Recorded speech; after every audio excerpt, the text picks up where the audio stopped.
It was expected to be difficult. In Moscow, no doubt it was an important first step in intra-Afghan dialogue for peace. And we agreed that the next event in Doha would be bigger and will be more deeper discussion and more inclusive. By inclusivity, we meant that there will be also government officials in that.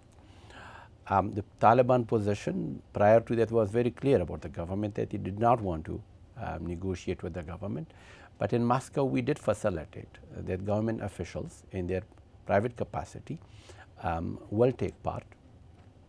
Leading to Qatar, no doubt, I think, towards the end, some mismanagement happened, misunderstanding certainly was there, mistrust certainly after 17, 18 years of wars on the Taliban's part, but also on the government and on the Afghans' part is there as well.